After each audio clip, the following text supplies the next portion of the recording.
Hello everyone, welcome to सरकारी eight once again. तो इस वीडियो में जो है मैं आप सभी के साथ एक मोस्ट इंपॉर्टेंट डिस्कशन करने वाला हूं जो कि केजीएमयू बीएससी नर्सिंग की सेकंड काउंसलिंग से रिलेटेड होने वाला है। तो कल से जो है आपकी सेकंड राउंड की जो काउंसलिंग है उसकी जो चॉइस फिलिंग है उसका प्रोसेस स्टार्ट हो चुका है। तो चॉइस फिलिंग के रिगार्डिंग आप सभी के काफी सारे डाउट्स हैं कि ये जो टोटल नंबर ऑफ सीट्स हैं वो कितनी है। सीट मैट्रिक्स आपको नहीं पता लग पा रही कि सीट हमारे लिए बची कितनी है।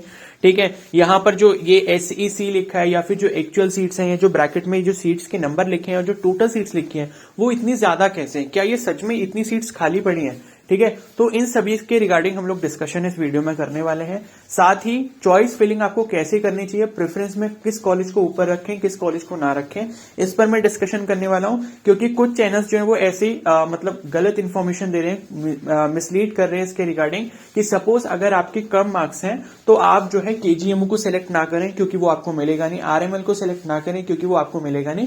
ठीक है, तो आप जो है ऐसी गलती ना करें क्योंकि मैं आपको उसका सॉल्यूशन बताऊंगा कि आपको एक्चुअल में करना क्या चाहिए। ठीक है, तो आप सभी से रिक्वेस्ट है कि वीडियो को पूरा एंड तक देखना, एक एक पॉइंट जो आप अच्छे से समझ लेना, उसके बाद ही अपनी चॉइस फिलिंग करना। और चॉइस फिलिंग की जो लास्ट डेट है उससे एक दिन पहले अपनी चॉइस को लॉक करना। चॉइस लॉकिंग करने में जल्दबाजी मत करना क्योंकि कुछ कैंडिडेट्स ने कल ही अपनी चॉइसेस को लॉक कर दिया और अब उन्हें जो है कुछ चेंज करना है तो वो नहीं कर पा रहे हैं। ठीक है, तो चॉइस एक बार अगर लॉक हो जाएगी तो आप उसमें कोई भी चेंज नहीं कर पाओगे। और चॉइस लॉक करना भी जरूरी है, इसलिए जब लास्ट डेट होगी मतलब सपोज 5 तारीख है तो उससे पहले आपको 4 तारीख को अपनी चॉइसेस लॉक कर देनी है। ठीक है, तो ये जो हम लोग कंप्लीट डिस्कशन इस पे करने वाले हैं। और जो भी कैंडिडेट्स ऐसे हैं जिनको चॉइस फिलिंग करना नहीं आता, मतलब कि चॉइसेस सेलेक्ट कैसे करनी है, उनको ऊपर नीचे कैसे करना है, प्रेफरेंस ऑर्डर कैसे बनाना है, उस पर मैं ऑलरेडी वीडियो बना चुका हूं। फर्स्ट राउंड में मैंने बना दी थी जब फर्स्ट राउंड की चॉइस फिलिंग हुई थी। तो जो भी कैंडिडेट्स अगर जिन्होंने फर्स्ट राउंड में भी पार्टिसिपेट करा था और अगर वो भूल गए हैं कि कैसे चॉइस फिलिंग करनी है तो वो लोग भी वो वीडियो देख लें। साथ ही सेकेंड राउंड में जिसने फ्रेश रजिस्ट्रेशन अपना किया है और उनको नहीं पता कि चॉइस फिलिंग का प्रोसेस कैसे करना है तो वो लोग भी वो वीडियो देख लें। आपको अच्छे से समझ आ जाएगा कि चॉइसेस को कैसे सिलेक्ट करना है, कैसे उसका ऑर्डर बनाना है, ये सब डाउट्स आपके क्लियर हो जाएंगे। और आप सभी के लिए एक इंपॉर्टेंट टिप ये है कि जब आप चॉइस फिलिंग करो उससे पहले एक पेपर पे अपना प्रेफरेंस ऑर्डर बना लो कि पहले नंबर में मुझे इस कॉलेज को रखना है, दूसरे पे इसको रखना है, तीसरे पे इसको रखना है। वो बनाने के बाद आप एक्चुअल चॉइस फिलिंग करो तब वो ज्यादा आपके लिए कंफर्टेबल रहेगा। ठीक है, उससे एरर के जो चांसेस हैं वो काफी कम हो जाएंगे। और अच्छे से चेक करने के बाद लास्ट डे जो है उससे पहले एक दिन पहले जो आप अपनी चॉइसेस को लॉक कर देना। तो अब हम यहां पर देख लेते हैं। ठीक है, मैं आपको बता देता हूं ये जो सीट्स कितनी वेकेंट है। तो पहले यहां पर देखो जो ऊपर लिखा हुआ है ये टोटल अवेलेबल चॉइसेस, इसका क्या मतलब है। तो टोटल अवेलेबल चॉइसेस यहां पर 258 दिखा रहा है। ये 258 आपके टोटल नंबर ऑफ कॉलेजेस है। ठीक है, ये चीज समझ आ गई। 258 क्या है आपके total number of colleges. Okay, क्योंकि अब मैं इसको अगर स्क्रॉल करके दिखाऊं आपको नीचे तक तो लास्ट जो कॉलेज का नंबर है सीरियल नंबर वो है आपका 258। तो as per this information total available choices जो 258 है उसका मतलब है कि 258 इंस्टीट्यूट्स हैं जहां पे आप अपनी सेकेंड राउंड की चॉइस फिलिंग कर सकते हो। अब यहां पर पहला हम लोग देखते हैं KGMU Lucknow BSc nursing course हो गया हमारा। और उसमें सीट की डिटेल्स में आप देख सकते हो टोटल सीट्स यहां पर 66 लिखी हुई हैं। सीट डिटेल जो है यहां पर BCOP, UROP और SAC, ये इन्फॉर्मेशन क्या है इसको हम अच्छे से यहां पर समझने वाले हैं। अब पहले एक चीज मैं आपको यहां पर बता दूं कि ये जो कैंडिडेट के डैशबोर्ड पे मैंने लॉग इन किया है ये बेसिकली OBC कैटेगरी से बिलोंग करते हैं। ठीक है, तो कोई भी अगर स्टूडेंट है अगर वो OBC कैटेगरी से बिलोंग करता है तो उसको सेम ऐसी ही सीट मैट्रिक्स यहां पर दिखने वाली है। यही आपकी सीट मैट्रिक्स है, यहीं से आप सब कुछ अपना पता लगा लोगे। मैं आपको बता रहा हूं कैसे। ठीक है, अब मान लो अगर SC कैटेगरी का कोई कैंडिडेट होगा तो ये जो BCOP लिखा है इसकी जगह यहां पर SCOP लिखा होगा। बाकी SAC की सीट जो है वो चेंज होंगी। ठीक है, अगर कोई ST कैटेगरी का कैंडिडेट होगा तो उसके में STOP लिखा होगा, बाकी सब चीजें सेम रहेंगी। और SAC जो है उसके अंदर ब्रैकेट में टोटल नंबर ऑफ जो सीट्स होंगी वो कुछ अलग होंगी। ठीक है, ऐसे ही आपका EWS कैटेगरी में रहेगा, ऐसे FF में रहेगा, ऐसे मतलब जो भी कैटेगरी का कैंडिडेट होगा उसके अकॉर्डिंग ये जो एब्रीवेशन से वो चेंज हो जाएंगे, साथ ही नंबर ऑफ सीट्स जो है वो चेंज हो जाएंगे। ठीक है, और टोटल सीट्स भी आपको कुछ चेंज ही दिखाएगा। अब देखो क्या मतलब है इसका। नोटिस में जो डेफिनेशन दिया है आई होप आपको उससे कुछ समझ नहीं आया होगा कि SAC का मतलब क्या है। SAC is basically seat against cancellation. ठीक है, तो ये जो SAC 2 बार ब्रैकेट में लिखी हुई है, पहली बार आपकी 26 सीट्स लिखी हैं, दूसरी बार आपकी 38 सीट्स लिखी हैं। ठीक है, तो यहां पर जो 38 सीट्स लिखी हैं वो आपकी सीट बताती हैं कि ये जनरल कैटेगरी की सीट्स हैं। और ये जो बाद में लिखी हुई है मतलब जो 26 सीट्स लिखी हुई है ये बताती है कि OBC कैटेगरी की सीट्स हैं। ठीक है, ये चीज समझ आ गई। तो इस चीज को ध्यान रखना कि जो आपकी ज्यादा नंबर ऑफ सीट्स हैं वो आपकी जनरल कैटेगरी की होंगी, और जो एसएससी दूसरे ब्रैकेट में लिखा हुआ है जिसमें नंबर ऑफ सीट्स कम है दूसरे वाले के कंपैरिजन में, तो वो आपकी कैटेगरी की सीट्स है। मतलब अगर आप एससी कैटेगरी से हो तो एसएससी अगर सपोज कुछ और लिखा है कम वाली क्वांटिटी, यानी कि वो एससी कैटेगरी की आपकी सीट्स है। ठीक है, तो अब ये सीट अगेंस्ट कैंसिलेशन का मतलब ये होता है कि अगर कोई स्टूडेंट फर्स्ट राउंड में जैसे उसको सीट अलॉट हो गई है, उसके बाद वो सेकेंड राउंड में वो पार्टिसिपेट कर रहा है, आप ही लोगों की तरह वो भी पार्टिसिपेट कर रहा है।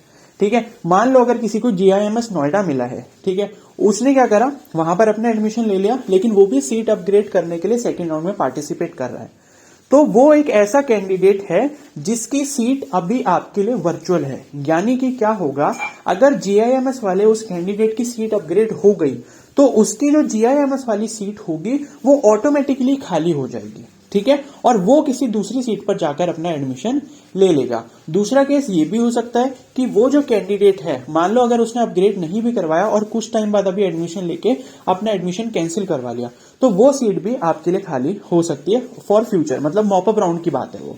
ठीक है, तो बेसिकली सीट अगेंस्ट कैंसिलेशन का मतलब ये है कि अगर किसी कैंडिडेट को किसी इंस्टीट्यूट में सीट अलॉट हो चुकी है और वो अगर सेकेंड राउंड में अपग्रेडेशन के लिए पार्टिसिपेट कर रहा है, चॉइस फिलिंग कर रहा है सीट को अपग्रेड करने के लिए, तो उस केस में क्या होगा कि अगर उसको दूसरे कॉलेज में सीट मिल जाती है, यानी कि उसकी सीट अपग्रेड हो जाती है, तो उसकी जो पहले वाली सीट होगी, यानी कि सपोज जीआईएमएस वाली जो सीट होगी और उसने चॉइस फिलिंग में जो सीट फिल करी थी उसमें उसको आरएमएल लखनऊ मिल गया है, तो आरएमएल की सीट उसको अलॉट हो जाएगी और जो जीआईएमएस की सीट है वो उसके लिए ऑटोमेटिकली खाली हो जाएगी। ठीक है, तो ये होता है आपकी वर्चुअल सीट, यानी कि ये वाली जो जीएएमएस की जो सीट होगी, सपोज हमने जो एग्जांपल लिया है, वो वाली सीट जो है वो वर्चुअल सीट है, यानी कि वो आपकी हो भी सकती है और वो आपकी नहीं भी हो सकती है। वो आपकी होगी कब, जब वो कैंडिडेट जिस पर उसका अधिकार है अभी, जिस पर उसका अभी राइट है, वो अपग्रेड होकर कहीं और एडमिशन ले लेगा, तो उसकी सीट जो ऑटोमेटिकली खाली हो जाएगी और उस पर आपको राइट मिल सकता है। मिलेगा ये जरूरी नहीं, लेकिन मिल सकता है, तो इसे ही हम सीट अगेंस्ट कैंसिलेशन कहते हैं।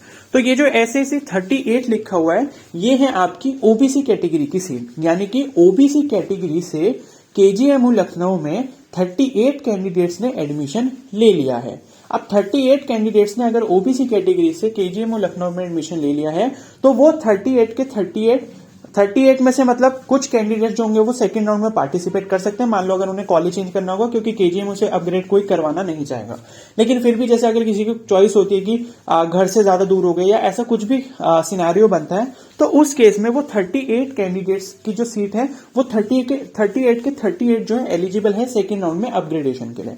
ठीक है, तो सेकेंड राउंड में क्या होगा, अगर वो अपग्रेड कराते हैं तो यहां से ये जो 38 की सीट्स हैं ये खाली हो सकती हैं। मतलब अगर 38 के 38 पार्टिसिपेट कर लें सेकेंड राउंड में और उनको कोई और कॉलेज मिल जाता है, तो ये 38 की 38 सीट्स खाली हो सकती हैं। ठीक है, इसीलिए इनको वर्चुअल सीट्स बोला गया। उसी तरीके से जो 26 सीट्स लिखी हुई है एसएससी के आगे ब्रैकेट में, इसका मतलब ये है कि ये जो कैटेगरीज है ये अनरिजर्व कैटेगरी, यानी कि जनरल कैटेगरी के 26 ऐसे स्टूडेंट्स हैं जिन्होंने केजीएमयू के अंदर एडमिशन ले लिया है और वो सेकेंड राउंड के लिए भी एलिजिबल है, और अगर वो सेकेंड राउंड में पार्टिसिपेट करते हैं सीट को अपग्रेड करने के लिए या सीट को चेंज करने के लिए, तो ये 26 की 26 सीट भी खाली हो सकती हैं। अब 26 की 26 भी हो सकती हैं, अब 26 में से एक भी हो सकती है, 26 में से दो भी हो सकती हैं, कुछ भी चांस बन सकते हैं, लेकिन मैक्सिमम नंबर ऑफ जो सीट्स हैं वो जो खाली हो सकती हैं वो आपकी 26 है जनरल कैटेगरी से। ठीक है, तो 38 और 26 ये आपका हो जाएगा 64। ठीक है, कितना हो जाएगा 64। तो ये जो 64 सीट्स हैं, ये इस पर आपका अधिकार हो सकता है। वो ऐसा बोल रहे हैं कि इस पर आपका अधिकार हो सकता है, लेकिन बहुत ही कम चांसेस है, मतलब नेग्लिजिबल चांसेस है केजीएमयू की अगर हम बात करें, लेकिन दूसरे कॉलेजेस में आपके चांसेस इस पर बन सकते हैं। ठीक है, तो ये 64 सीट्स हो गई। अब एक्चुअल में जो सीट खाली रह गई हैं वो बीसीओपी की एक सीट है, यानी कि ओबीसी कैटेगरी की एक सीट है, और अनरिजर्व कैटेगरी की भी एक ही सीट यहां पर खाली रह गई है। ठीक है, तो एक्चुअल में जो सीटें वहां पर खाली हैं जिस पर अभी तक किसी ने भी एडमिशन नहीं लिया है, वो आपकी सिर्फ दो हैं, एक जनरल कैटेगरी से, एक ओबीसी कैटेगरी से। बाकी की जो 64 सीट्स हैं वो आपकी वर्चुअल सीट्स हैं जो खाली हो सकती हैं पर अभी खाली नहीं है। खाली कब होंगे? जब वहां पर से जिन्होंने ऑलरेडी एडमिशन लिया है वो अपनी सीट को अपग्रेड करा के किसी दूसरे कॉलेज में एडमिशन ले ले, तब वो खाली हो सकती है और वो वाली सीट फिर आपको ऑटोमेटिकली मिल जाएगी। क्योंकि जैसे ही उसको कोई दूसरी सीट अलॉट होगी, मान लो केजीएमओ में जनरल कैटेगरी का कोई कैंडिडेट है, उसको सीट अभी अलॉट हुई है, उसने एडमिशन ले रखा है, उसने सीट अपग्रेड करवाई सेकंड राउंड में चॉइस फिलिंग करके, और उसको सपोज जो है जीआईएमएस नोएडा चाहिए था, मान लो उसके घर से नोएडा पास है तो नोएडा चाहिए था, उसने नोएडा फिल करा और उसको नोएडा तुरंत मिल गया उसके रैंक के बेसिस पे। तो जैसे ही मतलब सॉफ्टवेयर में नोएडा उसको अलॉट हुआ, वहां से एक सीट खाली हो गई जनरल कैटेगरी की केजीएमओ में। अब केजीएमओ में किसी और कैंडिडेट ने अप्लाई कर रखा अपग्रेड करने के लिए, तो उसको वो वाली खाली सीट ऑटोमेटिकली जो है अलॉट हो जाएगी। तो ये होता है आपका वर्चुअल सीट का यहां पर मतलब, ठीक है, कि अभी वो सीट वर्चुअल है, यानी कि वो खाली हो सकती हैं, एक्चुअल में खाली नहीं है। एक्चुअल में जो खाली है, यानी कि जो एक्चुअल सीट्स हैं वो आपकी ये जो कैटेगरी के आगे ब्रैकेट में लिखी हैं 1 और 1 वही है सिर्फ, यानी कि 2 सीटें खाली हैं। तो यहां पर टोटल सीट 66 का मतलब है कि 66 सीट्स पर आपका अधिकार हो सकता है, लेकिन एक्चुअल में अभी के टाइम पर आपका अधिकार सिर्फ 2 ही सीटों पे, बाकी की 64 सीट्स पर जो आपका अधिकार है वो एक इमेजिनरी केस है, वो हो भी सकता है, वो नहीं भी हो सकता है। आई होप आपका ये डाउट अब अच्छे से क्लियर हो गया होगा। ठीक है, एक और एग्जांपल बता देता हूं। नेक्स्ट वाला जो कॉलेज है हमारा, college of nursing GSVM medical, ये जीएसवीएम कानपुर, ठीक है। यहां पर आप देख सकते हो बीसीओपी की 1 सीट खाली है, यूआरओपी की 4 सीट खाली है। तो आप ये बोलोगे यहां पर एक्चुअल में 5 सीटें खाली हैं, 4 अनरिजर्व कैटेगरी की, 1 ओबीसी कैटेगरी की, ठीक है। और यहां पर जो एसएसी 11 लिखा है, एसएसी 9 लिखा है, तो मैंने बोला जो ज्यादा नंबर ऑफ सीट्स है, मतलब जो बाद वाले ब्रैकेट में लिखी है, वो आपकी अनरिजर्व कैटेगरी, यानी कि जनरल कैटेगरी के 11 ऐसे कैंडिडेट हैं जिसने जेएसवीएम कानपुर में एडमिशन ले लिया है, और ओबीसी कैटेगरी के 9 ऐसे कैंडिडेट हैं जिसने जेएसवीएम में एडमिशन ले लिया है, ठीक है। तो 11 और 9 कितना हो गया? 20। तो 20 कैंडिडेट्स ने वहां पर ऑलरेडी एडमिशन ले लिया है। अगर वो अपग्रेड होके कहीं जाते हैं सेकेंड राउंड में चॉइस फिलिंग करने के बाद, तो वो 20 की 20 सीट्स भी खाली हो सकती है, 20 में से 1 भी हो सकती है, 2 भी हो सकती है, अप टू 20 मैक्सिमम सीट्स वो खाली हो सकती हैं। तो वो सीट खाली हो सकती है, एक्चुअल में खाली नहीं है। खाली कब होंगी? जब उन कैंडिडेट्स को अपग्रेड करके कहीं जाना होगा, ठीक है। तो ये चीज आप अच्छे से समझ लो, इसलिए उनको वर्चुअल सीट बोला गया है। वर्चुअल सीट का मतलब है उस पर आपका अधिकार अभी नहीं है, लेकिन फ्यूचर में हो सकता है अगर वहां के बच्चे अपनी सीट वहां पर छोड़ देते हैं। तो ये इसका एक्चुअल मीनिंग है। बाकी एक्चुअल में जो सीट्स बची हैं वो आपकी ओबीसी कैटेगरी की 1, अनरिजर्व कैटेगरी की 4। तो आपको जो सीट मैट्रिक्स पता करनी है वो कैसे करोगे? ये एसएसी वाली सीट को आपको काउंट नहीं करना, वो इमेजिनरी सीट्स हैं, वो आपके मतलब उसका चांसेस जो है वो 1% भी हो सकता है और 10% भी हो सकता है और 15% भी हो सकता है मिलने का। लेकिन हम अभी के टाइम पे जो है उसको 0% चांस लेके चलता है। हमें एग्जैक्टली जो पता है कि हमें 100% जो सीट मिल सकती है वो किस पे मिल सकती है? ओबीसी की 1 पर और अनरिजर्व कैटेगरी की जो 4 सीट है, मतलब 5 सीटों पे अभी हमारा अधिकार हो सकता है, ठीक है। मतलब 5 सीटों के लिए अभी हम एलिजिबल हैं। बाकी की जो 20 सीटें हैं उस पर हम अभी कुछ कह नहीं सकते, वो बाद के केस पे डिपेंड करेगा जब एक्चुअल में रिजल्ट आएगा, ठीक है। तो अब आई होप आपको अच्छे से डाउट क्लियर हो गया होगा। अब कुछ और इंपॉर्टेंट चीज मैं डिस्कस कर लेता हूं आपके साथ। तो ये टोटल सीट का मतलब समझ आ गया। अब यहां पर जो है जैसे ये ओबीसी कैटेगरी लिखी है, अगर आप एससी कैटेगरी कैंडिडेट हो तो वहां पर एससीओपी लिखा होगा, तो वो सीट आपको काउंट करनी है। एसएसी की जो सीट है वो आपको एक्चुअल सीट मैट्रिक्स में काउंट नहीं करनी है। सिर्फ आपको ये देखना है कि अगर मैं ये बोलता हूं कि जीएसवीएम में टोटल सीट कितनी खाली है मेरे लिए, तो मैं बोलूंगा 1 और 4 5, ठीक है। अगर मैं बोलता हूं केजीएमओ में मेरे लिए कितनी सीट खाली है, तो बीसीओपी की 1 और अनरिजर्व ओपी की 1, यानी कि 2 सीटें खाली हैं, ठीक है। तो जो आपकी कैटेगरी है उसका ओपन कोटा की जो सीट है वो प्लस यूआरओपी की जितनी सीट है वो, उन दोनों को ऐड करके जितनी सीट है उतनी सीट आपकी कैटेगरी के लिए खाली है। इस चीज को आप अच्छे से समझ लो, ठीक है। अब आई होप आपका कोई भी डाउट इसके रिगार्डिंग नहीं रहा होगा। अब देखो कुछ कैंडिडेट्स का डाउट ये था कि सपोज अगर किसी कॉलेज में ओबीसी कैटेगरी की सीट खाली नहीं है तो क्या हमें सीट अलॉट होगी नहीं, क्या ऐसा है?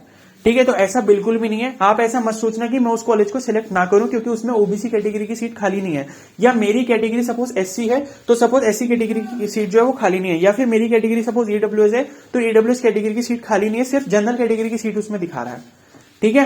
तो तब भी आपको सीट मिल सकती है। ऐसा नहीं है कि आपको अपनी कैटेगरी से सीट मिलेगी, तब भी आपको सीट मिल सकती है, लेकिन आपकी मेरिट उसके अकॉर्डिंग होनी चाहिए, तब आपको सीट मिलेगी। और जो सीट मिलेगी वो आपको जनरल कैटेगरी से मिलेगी, ठीक है। हमेशा जब भी कोई भी सीट अलॉटमेंट होता है तो पहले जनरल कैटेगरी की सीट के अकॉर्डिंग आपका अलॉटमेंट होता है। अगर आपकी मेरिट उसके कंपैरेटिवली मैच हो जाती है तब आपको जनरल कैटेगरी से सीट मिलती है। अगर आपकी रैंक उससे थोड़ी नीचे है तब आपको कैटेगरी से सीट मिलती है अपनी, ठीक है। तो पहले आपको जनरल कैटेगरी से सीट मिलेगी, अगर उसमें नहीं मिल पा रही है तो उसके बाद आपको कैटेगरी के रिजर्वेशन का बेनिफिट मिलेगा।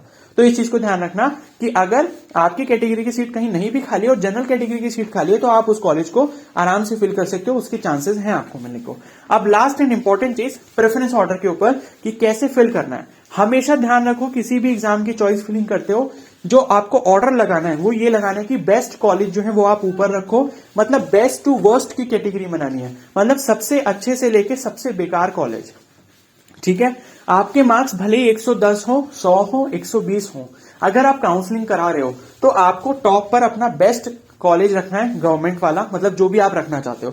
जैसे केजीएमओ हमारे लिए बेस्ट है तो केजीएमओ हम पहले नंबर पे रखेंगे, भले ही हमारे 110 नंबर हो, 120 हो, उससे मतलब नहीं है। ठीक है। उसके बाद सपोज आपको आरएमएल अच्छा लगता है तो उसके बाद सेकंड नंबर पे आरएमएल रखो। तो बेस्ट कॉलेज से लेके वर्स्ट कॉलेज पे आना है, सबसे अच्छे से लेके बेकार कॉलेज तक आना है। ठीक है। और चॉइसेस अपनी मैक्सिमम फिल करो। मैक्सिमम का मतलब ये है कि वही कॉलेज सेलेक्ट करो जो जो आपको चाहिए, उसमें से एक भी मत छोड़ो। लेकिन जो कॉलेज आपको बिल्कुल नहीं चाहिए, जिसमें आप बिल्कुल एडमिशन नहीं लेना चाहते, उसको गलती से भी फिल मत करना, क्योंकि वो अगर अलॉट हो गया और अगर आपने वहां पर एडमिशन नहीं लिया तो आपको सिक्योरिटी फीस वापस नहीं होगी। आई होप अब आपके सारे डाउट्स क्लियर हो गए होंगे, क्योंकि कुछ चैनल्स ऐसा बता रहे हैं कि अगर आप 110 मार्क्स हैं, 120 मार्क्स हैं तो आप केजीएमओ सेलेक्ट मत करो, आरएमएस सेलेक्ट मत करो, क्योंकि वो मिलना ही नहीं है। ठीक है। तो ऐसा गलती से भी मत करना, सभी कॉलेजेस सेलेक्ट करो अच्छे से लेके बुरे तक। ठीक है। अच्छे से बुरे, सबसे पहले सबसे अच्छे कॉलेज रखना है, फिर उसके बाद जो आपको अच्छे नहीं लगते वो कॉलेज रखना है। लेकिन जिस कॉलेज में आपको एडमिशन बिल्कुल भी नहीं लेना, जो बिल्कुल खराब लगते हैं, उसको आपने सेलेक्ट नहीं करना है अपने प्रेफरेंस में। इस चीज को अच्छे से ध्यान रखना। अब इसके बाद भी अगर कोई डाउट है तो मुझे कमेंट सेक्शन में बता देना, मैं शाम तक एक वीडियो बना दूंगा उस पर भी।